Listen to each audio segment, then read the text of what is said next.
Captain Jake Morrison stood on the bridge of the Terra Nova, watching stars trust the main viewport. His ship wasn't sleek or intimidating like the warships of other species. It looked plain and unremarkable, exactly how humans wanted the galaxy to see them. The vessel moved quietly through space toward Gamma Nexus Station, carrying the most important passenger Jake had ever transported. Ambassador Lisa Rodriguez sat in her quarters, scrolling through reports on her tablet. None of it was good news. 17 human colonies had been attacked in the past 6 months, thousands dead. Families torn apart, children left without parents. The Kreth Empire was behind every single incident, and they seemed proud of it. Lisa had spent 2 years trying to broker peace with the Kreth. Every meeting followed the same pattern: demands for more territory, threats of further attacks, mockery whenever she offered compromise. Still, she kept smiling, kept searching for a peaceful path forward. That was what Earth had asked of her. The Terra Nova docked at Gamma Nexus 3 hours later. The station was neutral ground, built by the Galactic Federation for meetings between rival species, meant to be a safe space where enemies could talk without fighting. Jake watched through the window as Kreth warships surrounded the station. Weapons weren't supposed to be brought here, but nobody seemed to care about the rules anymore. Station Commander Alan Brooks met them at the airlock, an older man with grey hair and tired eyes who'd run Gamma Nexus for 15 years and seen more wars start than he cared to count. He shook hands with Lisa and Jake, his face etched with worry. "The Kreth arrived this morning," Alan said as they walked the corridors. "Brought 12 warships. War Commander Vextar is leading them. He's been making demands since he landed." Lisa nodded. She'd dealt with Vextar before, cruel, and he enjoyed inflicting pain. He saw humans as weak because they always chose talking over fighting. "What kind of demands?" "He wants every human colony in the Outer Rim sectors," Alan replied. "Says if we don't hand them over willingly, the Kreth will take them by force." He also wants Earth paying annual tribute to the Kreth Empire. Jake felt anger rising in his chest, but held his tongue.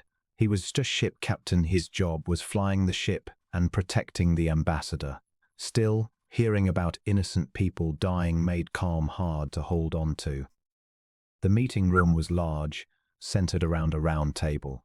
Representatives from 6 species sat around it. The Kreth had sent 5 delegates, all in black armor, all armed.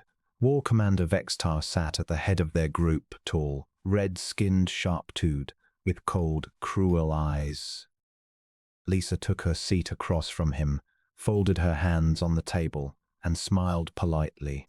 "War Commander, thank you for agreeing to meet with us today.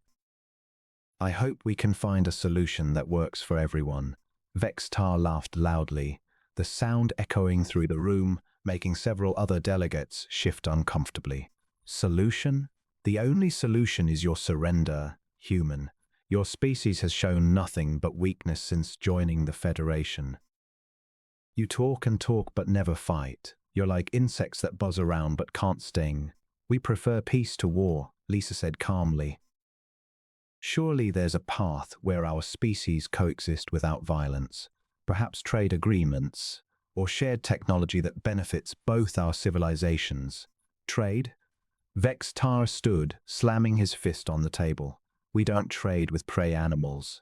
We take what we want. Your colonies burn because you're too weak to stop us. Your people die because you send diplomats instead of soldiers." Jake watched from his position near the wall, hands clenched into fists, forcing himself to stay still.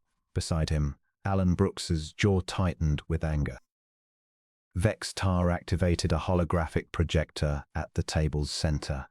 Images bloomed in the air: burning buildings, shattered ships, scenes from attacked human colonies. Jake recognized some of them. He'd visited New Phoenix Colony just 2 years earlier. Now it was nothing but ash and rubble. "Look at your failures," Vextar said, relishing every word. "New Phoenix, Cedar Falls, Riverside Station, all gone, all burned. All conquered. And what did humanity do? Sent more diplomats to beg for mercy. Lisa watched the images without flinching, though they still cut at her heart. Each ruin building a stolen future, a lost dream. She kept her voice level. These attacks were unprovoked and unnecessary. The colonies you destroyed were peaceful farming communities. No weapons, no military installations. They posed no threat to the Kreth Empire. That's exactly why they were easy to destroy, Vextar replied. Weak creatures deserve elimination. The strong rule the galaxy, the weak serve or die. That's the natural order. Other delegates shifted uncomfortably. Even species with no particular fondness for humans seemed disturbed by his casual talk of slaughter. But nobody challenged him. The Kreth Empire was powerful, and fear kept most mouths shut. Lisa opened a folder, pulling out documents. I've prepared a proposal that addresses your concerns while protecting human interests. We're willing to negotiate mining rights across 3 systems, establish joint research facilities, and provide agricultural technology to help feed your growing population. Vextar swept the papers off the table with one arm, scattering them across the floor. We don't want your charity, human. We want your submission. You will surrender all Outer Rim territories to the Kreth Empire within 30 days, or we take them by force. You will also begin paying tribute 1 million Kreths monthly to demonstrate your acceptance of Kreth superiority. That is unacceptable, Lisa said, still calm. Those territories hold millions of human civilians. We cannot simply abandon them. Then they die with their colonies, Vextar said, smiling with sharp teeth, just like the others did. Your choice is simple, Ambassador. Surrender, or watch your species burn. The room fell silent. Jake could hear his own pulse in his ears. Alan Brooks had gone pale, staring at the floor. Other delegates looked frightened, uncomfortable. Lisa rose slowly, gathered the scattered documents, and returned them to her folder. When she spoke again, her voice stayed polite, but something in her eyes had shifted. War Commander Vextar, I came here hoping for a peaceful resolution. I offered reasonable compromises, tried to address your concerns. But you've made it clear you want only conquest and destruction. Finally, the human shows some backbone, Vextar laughed, but it's too late. Your weakness has already sealed your fate. Lisa reached into her jacket and withdrew a small communication device. She pressed a button and spoke clearly. Control, this is Ambassador Rodriguez. Authorization code Alpha 77 Charlie. Protocol 7 is authorized. Repeat, Protocol 7 is authorized. A voice crackled back. Confirmed. Ambassador, Protocol 7 is now active. Earth Command acknowledges. Vextar looked confused. What game are you playing now, human? Lisa smiled, but differently this time. Not polite, not diplomatic. The smile of someone who had just made a very important decision. No game, War Commander. That was Earth's final attempt at courtesy. You've made your choice. Now we make ours. 3 days after the failed meeting at Gamma Nexus, War Commander Vextar felt quite pleased with himself. He stood on his flagship's bridge, watching his attack fleet advance on the human colony of New Dallas. 57 Kreth warships flew in perfect formation, more than enough firepower to level any human settlement. Target confirmed ahead, War Commander reported his weapons officer. New Dallas colony. Population 43,000 humans. Sensors show basic farming equipment, civilian structures. No military installations detected. Vextar smiled, sharp teeth showing. This would be easy, just like all the other colonies. The humans would send distress calls that would go unanswered. They'd beg for mercy he wouldn't grant. Then their homes would burn and their people would die.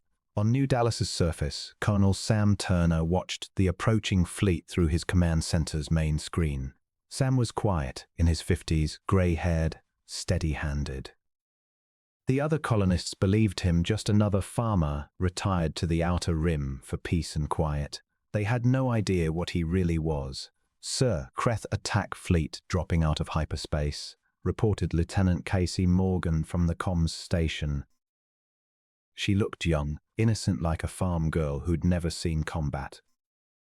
But her fingers moved across the panel with the precision of a trained military operator. "How many ships?" Sam asked calmly. 57 warships, mostly heavy cruisers and destroyers, moving into attack formation. Sam nodded and pressed a button on his chair. Throughout the colony, hidden speakers crackled to life with his voice. "Attention, all residents. This is Colonel Turner. Move to your assigned positions immediately. Operation Harvest Moon is now active. Across New Dallas, something remarkable unfolded." Farmers set down their tools and opened concealed weapon lockers. Tractors and harvesters transformed into armored vehicles bristling with mounted guns. Grain silos split open to reveal missile launchers. What had looked like a peaceful farming community revealed itself as something else entirely. Martha Collins had been tending her vegetable garden when the alarm sounded. 62 years old, kind-eyed, gentle-handed, her neighbors knew her as the woman who grew the best tomatoes on the planet. What they didn't know was that she'd spent 20 years as a demolitions expert in the Earth Defense Corps. Martha walked to her barn and pressed her palm against a hidden scanner. The wooden walls slid away, revealing a command center packed with advanced military hardware. She sat at the main console, fingers flying across the controls with practiced ease. "Perimeter defense grid online," she announced into her headset. "All weapon systems armed and ready." In the skies above New Dallas, the Kreth fleet closed in. Vex-Tar expected panicked civilians fleeing in terror. Instead, his sensors picked up energy signatures that shouldn't exist on a farming world. "War Commander, I'm detecting unusual power readings from the surface," his sensor operator reported, confusion in his voice. "Energy levels far higher than expected for a civilian colony.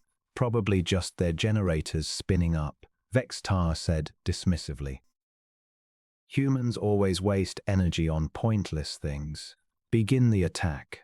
The Kreth ships opened fire with plasma cannons, bright beams of lethal energy streaking toward the colony. But instead of striking helpless buildings, the beams struck powerful energy shields that flared to life around the entire settlement. "Impossible," Vex-Tar whispered, watching his weapons fail. "How do they have military-grade shielding?" His answer came in the form of missile launches from the surface. Hundreds of advanced rockets erupted from concealed positions across New Dallas, not simple defense weapons, but ship killers with targeting systems more sophisticated than anything the Kreth had ever encountered. "Evasive maneuvers," Vex-Tar shouted. Too late. The missiles moved too fast, too smart to dodge. They struck the Kreth ships with devastating precision. In under 3 minutes, 26 warships were destroyed or crippled. Colonel Turner watched the battle from his command center, expression unreadable. This wasn't his first space battle, and it wouldn't be his last. He'd fought wars the galaxy never heard of, wielding weapons that officially didn't exist. "Sir, the remaining Kreth ships are trying to retreat," Lieutenant Morgan reported. "Negative," Sam replied evenly. "No survivors." "We cannot let them report what they've seen here." More missiles launched faster than the first wave, chasing down the fleeing Kreth ships and destroying them one by one. Within 10 minutes of the attack's start, Vex-Tar's entire fleet was nothing but burning wreckage adrift in space. News of the New Dallas battle rippled through the Galactic Federation's communication networks. Admiral Kate Phillips sat in her office at Lunar Base, reading the reports with a faint smile. Kate headed Human Fleet Command, though most of the galaxy believed she oversaw only a few dozen outdated ships. Her comm system chimed with a message from the Alteri Council, longtime allies of humanity. worried by the Kreth attacks. Admiral Phillips, we've received troubling reports about the engagement at New Dallas, said Counselor Zarath, blue skin betraying her concern. How did a farming colony defeat an entire Kreth battle fleet? Kate maintained the same diplomatic smile humans had perfected over decades. Better resource allocation, Counselor. We invested more heavily in planetary defense for our outer rim colonies. Seems the investment paid off. Our sensors detected weapon signatures matching military-grade arsenals. The energy readings were off the charts. That level of firepower should be impossible for a civilian settlement. I assure you everything was within Federation guidelines for colonial defense, Kate replied smoothly. Perhaps the Kreth simply underestimated human determination to protect our families. On the Kreth homeworld, War Leader Supreme Krull received news of his fleet's destruction with fury and disbelief. He'd expected Vex Tar to return reporting another easy victory. Instead, his subordinate was dead and 57 ships lost. How is this possible? He roared at his intelligence officers. Our reports said humans were weak, no real military. They spend their time farming and writing poetry. Sir, we are reviewing all intelligence on human capability, his chief analyst replied nervously. It appears our information may have been incomplete. Krull slammed his fist on his desk hard enough to crack the metal. The humans had made him look a fool, destroyed his ships, killed his warriors. This could not stand. His reputation as a conqueror hung in the balance. Prepare the third battle group. 150 ships. We attack their research station at Kepler. If they want to play games with hidden weapons, we will show them real military power. Back on New Dallas, life returned to normal. Weapon systems retreated back into hiding. Shields powered down. Farmers returned to tending their crops. Martha Collins watered her tomatoes as though nothing had happened. But in a secure communication room beneath the colony's main building, Colonel Turner spoke directly with Earth Command over an unhackable quantum link. Sir, the Kreth took the bait perfectly. He reported to the figure on his screen. Standard force levels, standard tactics. We eliminated them without revealing our full capabilities. Excellent work, Colonel. Intelligence suggests they'll escalate with their next attack. Are you prepared for Phase 2? Sam allowed himself a small smile. Sir, we've been preparing for this for over a century. The galaxy is about to learn what humans are really capable of. Once we stop being polite. The call ended. Sam walked outside, looking up at the stars. Somewhere out there, the Kreth Empire was plotting its next move, believing it had learned something about human capability from New Dallas. They were wrong. They'd only glimpsed the tip of a very large iceberg. The mask was beginning to slip, but humanity wasn't ready to show its true face just yet. There were still lessons to teach, and the Kreth were eager students, even if they didn't know it. War Leader Supreme Krull stood in his command center, staring at a tactical display showing 150 of his finest warships. The third battle group was the pride of the Kreth Empire, having conquered 12 star systems and destroyed hundreds of enemy vessels. Surely this would crush whatever trick the humans had used at New Dallas. Target acquired, War Leader reported his navigation officer. Kepler station directly ahead. Intelligence shows a small research facility, roughly 2,000 humans aboard. Krull smiled, sharp teeth gleaming. Good. We make an example of this place. Record everything, so the galaxy sees what happens to those who resist Kreth might. The massive fleet dropped out of hyperspace at the edge of the Kepler system. Krull expected a small space station ringed by a handful of defensive satellites. What he actually saw made several officers gasp. Kepler station wasn't small, it was enormous, easily moon-sized. Weapons platforms surrounded it like a deadly cloud. Energy readings suggested power levels that shouldn't be possible for a simple research facility. Sir, This doesn't match our intelligence, the sensor operator said, worry creeping into his voice. The station is 10 times larger than expected, and I'm reading military-grade weapons throughout the structure. Before Krull could respond, a transmission arrived from the station. The main screen showed a human woman in a military uniform, short brown hair, calm eyes that seemed to look straight through him. "I am Commander Susan Blake of Kepler Defense Station," she said steadily. "You are entering human territory without permission. You have 30 seconds to reverse course and leave this system immediately." Krull laughed loudly. "You dare threaten the third battle group with your pathetic station? We have 150 warships. You're just another human colony hiding behind walls." Commander Blake's expression didn't change. "You've been warned. What happens next is your choice." The transmission ended. Krull turned to his weapons officer. "Destroy that station. Show them the power of the Kreth Empire." The third battle group opened fire with everything they had: plasma cannons, missile launchers, energy beams, all focused on Kepler Station. Enough firepower to crack a planet.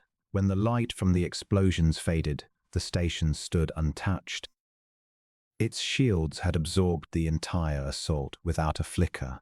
"Impossible," Krull whispered. "Nothing can withstand that much firepower." His answer came from the station itself. Weapon ports opened across its hull, revealing cannons larger than most Kreth ships. The first shot punched straight through 3 Kreth cruisers, destroying them instantly. The second took out 5 more. "Evasive action," Krull screamed, but his ships were bunched too tightly to maneuver effectively. The station's weapons fired again and again, each shot claiming multiple targets, seeming to bend the laws of physics themselves. Aboard Kepler Station, Commander Blake watched the battle unfold from her command center, a room filled with the most advanced technology in human space, staffed by officers who looked nothing like simple researchers. Elite military personnel, waiting years for this exact moment. "Ma'am, 60% of the Kreth fleet has been neutralized," reported Lieutenant Carl Johnson from his weapons console. "Remaining ships attempting to retreat." "Negative," Blake replied calmly. "No survivors. We cannot allow them to report our true capabilities to their leaders." The station's weapons tracked the fleeing Kreth ships with perfect accuracy. Long-range missiles launched from hidden bays, chasing down every vessel attempting escape. Within 20 minutes, the entire third battle group was nothing but floating debris. Meanwhile, in the Sol system, Admiral Ryan Kelly received reports of the Kepler battle while reviewing tactical displays at Lunar Base. Tall, grey-eyed, Ryan had spent his entire life preparing for this day. Most of the galaxy believed he commanded perhaps 50 outdated ships. The truth was far different. His communications officer looked up. "Sir, we're receiving multiple priority signals across the Federation. Every major species wants to know how we destroyed the Kreth Third Battle Group." "Standard response," Ryan replied. "We invested in better defensive technology." Nothing more. But the questions kept coming from the Alteri, the Centauri Alliance, even the normally quiet Vegan Confederation, all demanding explanations. How had humans suddenly developed fleet-killing weapons? Where had the technology come from? Why had no one detected these capabilities before? On Earth, President Helen Carter sat in her office reading intelligence reports from across the galaxy. In her 60s, silver-haired, sharply intelligent, she'd been planning for this moment since her first election a decade earlier. The reports showed panic spreading through the Federation. General Patricia Stone entered, carrying a secure data pad. She headed Earth Defense Command, though the galaxy believed she managed only a few thousand soldiers. In reality, she commanded the most advanced military force in known space. "Madam President, the Kreth are preparing a final assault," Patricia reported. "Intelligence suggests they're gathering every available ship for an attack on Earth itself." How many ships? Conservative estimates put their fleet at over 3,000 vessels. They're calling it the Great Cleansing Fleet. War Leader Supreme Krull plans to lead the attack personally. And our preparations? Patricia smiled grimly. The Earth Defense Fleet is ready. All hidden installations are online. The Mars shipyards have completed their final production runs. Lunar Command is fully operational. We've been preparing for this day for over a century. Helen stood and walked to her window, watching city lights glimmer across Earth's night side. Millions of people lived their ordinary lives down there, unaware their planet was about to become the epicenter of the greatest space battle in galactic history. What about our allies in the Federation? Helen asked. Most are in a state of panic, Patricia replied, trying to figure out how we suddenly became so powerful. Some are even suggesting we've been lying to them for decades about our true capabilities. We have been lying to them, Helen said quietly. We've been pretending to be weak when we're actually the strongest species in the galaxy. We did it because we hoped they'd choose peace over war. Some did. Others chose poorly. A secure transmission arrived from the Outer Rim Captain Jake Morrison, reporting from the Terra Nova, which had been monitoring Kreth communications and fleet movements. Madam President, the Kreth Great Cleansing Fleet has begun moving towards Sol. Our estimates show arrival in approximately 18 hours. This appears to be everything they have left. Helen looked to General Stone. Are we ready to show them who we really are? More than ready, Patricia replied. The Earth Defense Fleet has waited a long time for this. When the Kreth arrive, they'll learn exactly why humanity has been so patient for so long. Helen activated the communication system linking her to every human military commander across the galaxy. When she spoke, her voice carried the authority of a species finally done pretending. This is President Carter to all commands. The time for courtesy has ended. The Kreth Empire has chosen war over peace, conquest over cooperation. They will arrive at Earth tomorrow expecting to find a defenseless world. Instead, they will discover the truth we've hidden for a century. Prepare for final operations. It is time to show the galaxy who we really are. Across human space, fleets emerged from hidden bases, weapon systems powered up, soldiers prepared for battle. The mask was about to come off completely, and the galaxy would never be the same. War Leader Supreme Krull stood on his command ship's bridge, watching the largest fleet in Kreth history move through space. 3,000 warships in perfect formation, converging on the Sol system. Every vessel the Kreth Empire could gather, pulled from every corner of their territory. Enough firepower to level entire star systems. War Leader, we reached the human home system in 1 hour, reported his navigation officer. All ships report ready for battle. The Great Cleansing Fleet awaits your orders. Krull felt satisfaction wash through him. The humans had humiliated him twice with their hidden tricks and secret weapons, but no amount of trickery could withstand 3,000 ships. He would burn their homeworld to ash and make them pay for every Kreth warrior lost. Open a channel to all ships, he commanded. Today we end the human plague forever. Today we show the galaxy what happens to those who dare resist Kreth might. When we're finished, Earth will be nothing but dead rock floating in space. The massive fleet dropped out of hyperspace at the edge of the Sol system. Krull expected a handful of human ships desperately defending their world. What he saw instead turned his blood to ice. The Sol system was packed with human warships, not dozens, not hundreds, but thousands upon thousands. Ship designs he'd never seen, built with technology that seemed impossible. The waiting fleet was easily twice the size of his own. Sir, I'm counting over 6,000 human vessels, his sensor operator said, fear creeping into his voice. These don't match any known human designs. Some are larger than our biggest dreadnoughts. Admiral Ryan Kelly stood on the bridge of his flagship, Earth's pride, watching the Kreth fleet arrive. He'd prepared for this moment his entire career. Around him, officers worked stations centuries ahead of anything the galaxy had seen. "Signal from Lunar Command, sir," his communications officer reported. "General Stone confirms all defense platforms online.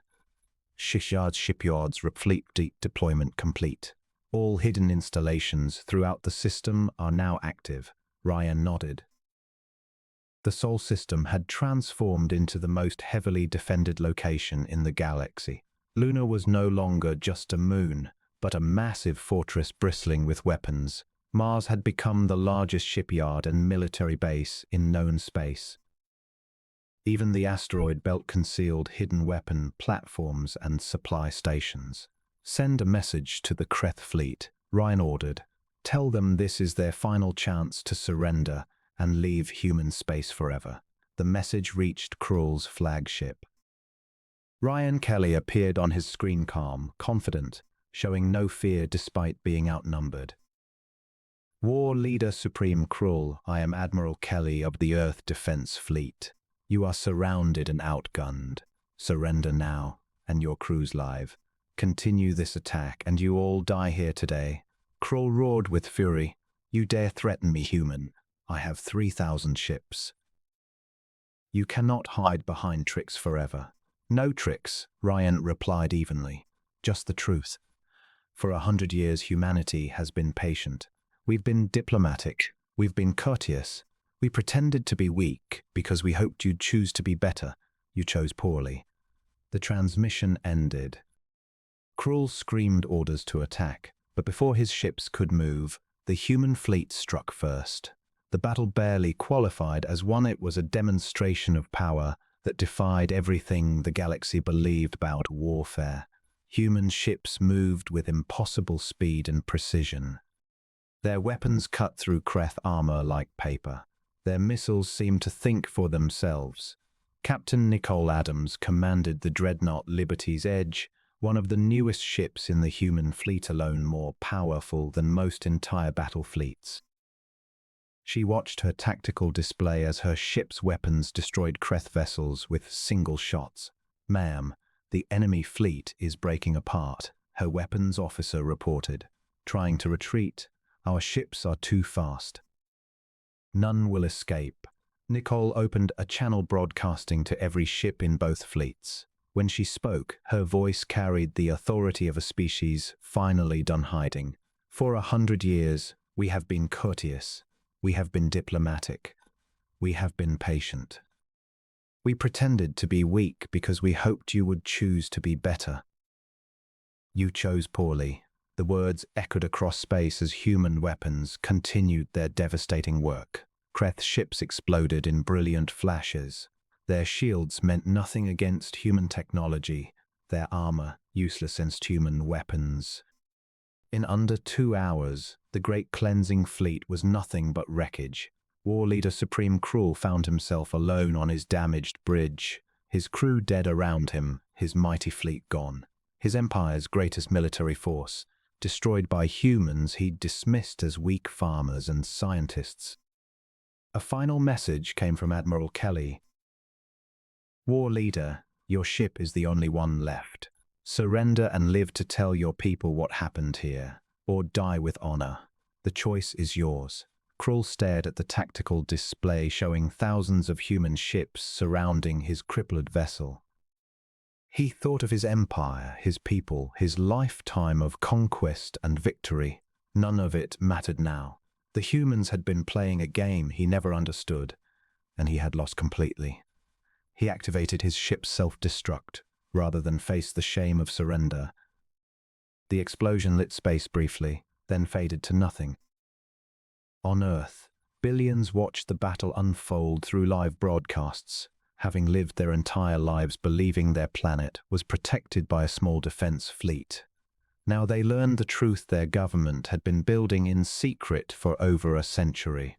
President Helen Carter addressed the world. "My fellow humans, today you've seen the truth about our place in the galaxy. We are not the weak species others believed. We are not merely farmers and poets. We are the most advanced civilization in known space, and we have been hiding our strength out of hope, not fear. General Patricia Stone coordinated cleanup operations from Lunar Command, the massive fortress revealing itself to the galaxy for the first time, its weapons and fences making clear that Earth had never been vulnerable. All Kreth vessels destroyed, she reported to the President. Total human casualties, 0. The Sol System defense grid performed perfectly. Our ships are now moving to secure former Kreth territories and protect civilian populations throughout the galaxy. News of the battle spread like wildfire. Species who'd known humans for a century suddenly realized they'd never truly known them at all. The quiet farmers and diplomats had been concealing the most powerful military force in galactic history. Commander Eric Stone monitored communications from his intelligence vessel, listening to panic spread through dozens of governments. He'd spent years gathering intelligence on other species, while they completely failed to understand what humanity really was. "Sir, we're receiving surrender offers from 17 different species," he reported to Admiral Kelly, all claiming they never supported the Kreth attacks, all requesting formal peace treaties. Ryan Kelly looked out at the wreckage of the Kreth fleet floating around Earth, 3,000 ships, reduced to scrap and dust. The most powerful military force the galaxy had ever seen, destroyed in a single afternoon by humans who'd been pretending to be weak. "Send word to all Federation members," he ordered. "The age of Kreth aggression is over. Any species choosing peace will find humanity to be the same neighbor we've always been. Any species choosing war will discover what the Kreth learned today. The galaxy would never be the same." The balance of power had shifted entirely, and everyone now understood that humanity had been holding back for over a century. The only question remaining, what would they do with their revealed power? Ambassador Lisa Rodriguez stood before the Galactic Federation Council for what she knew would be her final appearance in her old role. The council chamber overflowed with representatives from every known species in the galaxy. But the woman facing them now bore little resemblance to the polite diplomat they remembered. Gone was the gentle smile, the soft voice. Lisa stood tall, her eyes sharp and commanding. When she spoke, her words carried the weight of a species finally done pretending to be something it wasn't. "Honored delegates, for 112 years, humanity has been a member of this federation. We have followed your laws, respected your customs, tried to build peaceful relationships with every species. We did this because we believed in a galaxy united through cooperation rather than conquest." The chamber sat in complete silence, every representative hanging on her words, aware that everything had changed following the Kreth Empire's destruction. "Some of you were true partners in that dream," Lisa continued. "The Alteri shared knowledge freely. The Centauri Alliance opened trade routes. The Vegan Confederation offered friendship, asking nothing in return. To you, we offer continued partnership and respect." She paused, looking directly at several delegates, but others saw our courtesy as weakness. "You watched the Kreth attack our colonies and kill our people. You said nothing when they demanded our surrender. Some of you even encouraged them, believing humanity too weak to fight back." President Helen Carter appeared on the main screen via quantum link from Earth, looking tired but satisfied, like someone who'd finally set down a heavy burden. "The Federation has asked how humanity suddenly became so powerful," Helen said. "The answer is simple. We were always this powerful. We chose to hide our strength, because we hoped you would choose to be better than your warlike ancestors." Holographic displays activated across the chamber, shocking the assembled delegates. Human colonies everyone had assumed were small farming settlements revealed themselves as massive industrial complexes.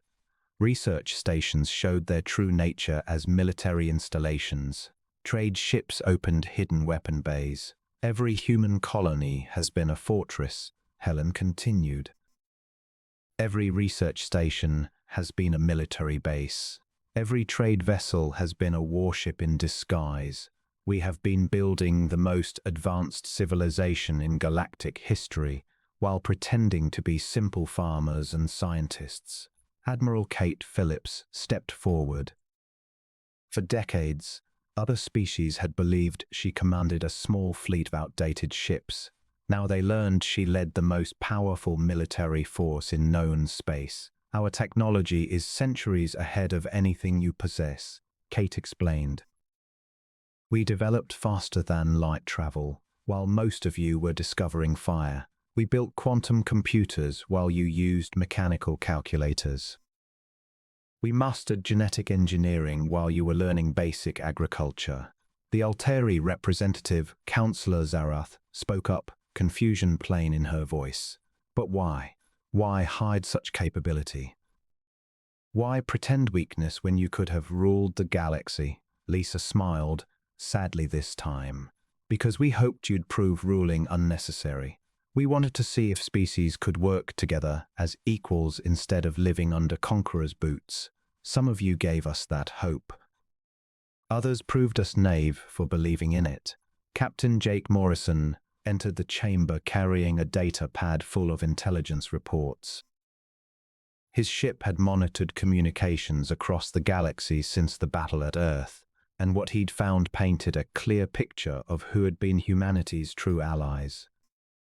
We have evidence that 47 different species knew about Kreth plans to attack human colonies, Jake announced.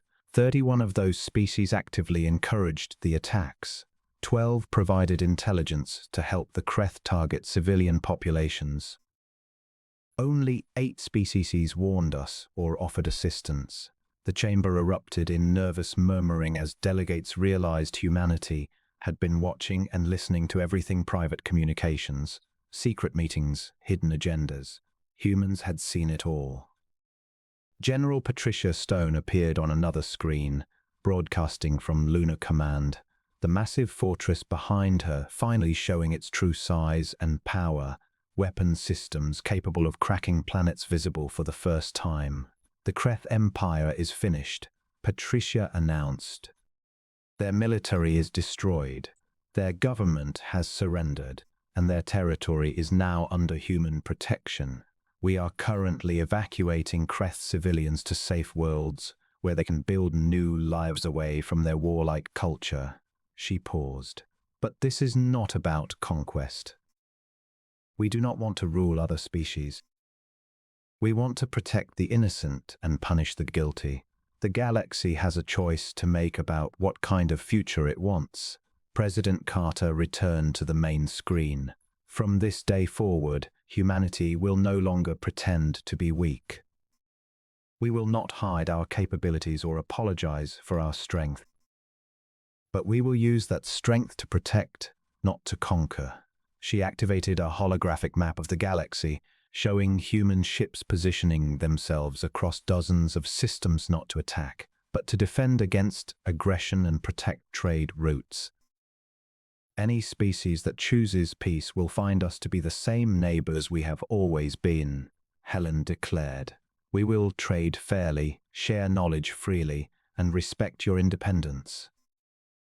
But any species that chooses war will face the full might of humanity's military. Commander Eric Stone had been tracking reactions across the galaxy: panic in some governments, relief in others, the galaxy splitting between secret enemies and true friends. Madam President, we're receiving formal surrender documents from the Zephyr Consortium and the Real Federation, Eric reported. Both had been planning to follow the Kreth example. Now they're requesting mercy and offering full cooperation. Lisa looked around the council chamber one final time. Some delegates looked terrified. Others seemed relieved. A few looked furious that their secret schemes had been exposed. The age of hidden weakness is over, she announced. Humanity will no longer sacrifice our people for the comfort of those who mistake kindness for cowardice. We tried showing you a better way through example. Since that failed, we will show you a better way through strength. She gathered documents, preparing to leave. This council can choose to work with us as equals, or it can become irrelevant. The federation we joined no longer exists. What replaces it depends on the choices you make in the coming days.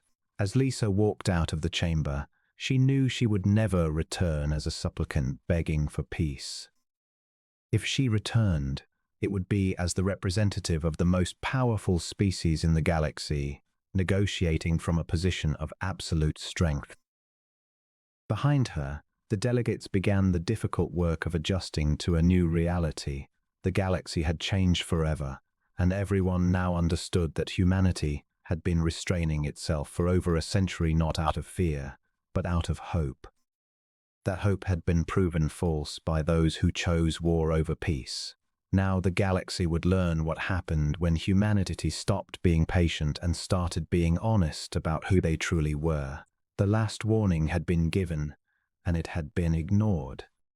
There would be no more warnings, now only consequences for those who chose poorly, and protection for those who chose wisely. Earth's children were no longer pretending to be weak, and the galaxy would never be the same again.